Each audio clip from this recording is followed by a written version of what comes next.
ரீசெண்டாக இன்ஃப்ளூயன்சர்ஸ்னால நிறைய பேர் ஏமாந்துட்டு இருக்காங்க. சமீபத்தில் ஒரு கிராக்கர் ஸ்கேம் நடந்துச்சு. ஸோ நிறைய பேர் தெரிஞ்சிருக்கும்னு நினைக்கிறேன். இன்ஃப்ளூயன்சர் அழகாக இருக்காங்க, நல்லா பேசுகிறாங்க, நம்பிக்கையாக தெரியுறாங்க, அதனால் நாங்கள் நம்பி ஏமாந்துட்டோம் அப்படின்னு வந்து சொல்கிறாங்க. இதை சைக்காலஜியில் வந்து ஹாலோ எஃபெக்ட் அப்படின்னு சொன்னாங்க. ஒரு விஷயம் நல்லா இருந்தால் மற்ற எல்லாமே நல்லதுன்னு நம்ம மூளை வந்து ஒரு தவறான நம்பிக்கையை உருவாக்கிடும். இன்ஃப்ளூயன்சர் ஸ்மைல் கொடுக்குறாங்க, அழகாக ட்ரெஸ் பண்ணால் நம்ம மூளை ஆட்டோமேட்டிக்காக அவரை வந்து நல்லவர், புத்திசாலி, நம்பலாம்னு நினச்சிடுது. ஆனால் உண்மை என்னென்னா, பணத்துக்காக அவங்க ப்ரமோஷன் பண்ணுறாங்க, அவ்வளோதான். அவங்க வந்து ஜீனியஸ் இல்லைங்க, எல்லாத்தையும் நான் சொல்லலை. பட் பெரும்பாலான இடத்துல அப்படி நம்பி தான் நம்ம ஏமாந்துடும்.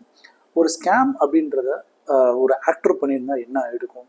இந்நேரம் மீடியா பயங்கரமாக கூச்சம் போட்டிருப்பாங்க, பப்ளிக் வந்து நிறைய ப்ராப்ளம் க்ரியேட் பண்ணிப்பாங்க, நியூஸ் பேப்பர்லேயும் மேகசின்லேயும் அந்த ஆக்டர் பற்றி பயங்கரமாக தொடர்ச்சியாக எழுதியிருப்பாங்க.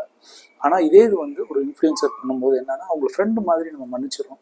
இப்போ பார்த்தீங்கன்னா இவங்க நிறைய தவறான ஃப்ரெண்ட்ஸ் ஆப்பு, ஆன்லைன் லூடோ கேம், ஸோ இது மாதிரி நிறைய விஷயங்களை இன்ஃப்ளூயன்சர்ஸ் வந்து ப்ரொமோட் பண்ணியிருக்காங்க. ஈவன் ஸ்கின் ப்ராடக்ட் பண்ணி நிறைய பேருக்கு இஷ்யூ வந்திருக்கு.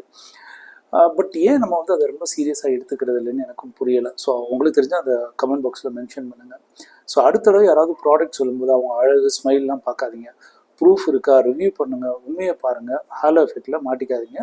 உங்கள் மூளையை நீங்கள் யூஸ் பண்ணுங்கள். They are not God, they are just a paid promoters. So உங்கள் கருத்தை கமெண்ட் பாக்ஸில் மென்ஷன் பண்ணுங்கள். யாருக்கா யூஸ்ஃபுல்லாக இருக்கும்னு நினச்சிங்கன்னா இந்த வீடியோவை ஷேர் பண்ணுங்கள். Thank you so much.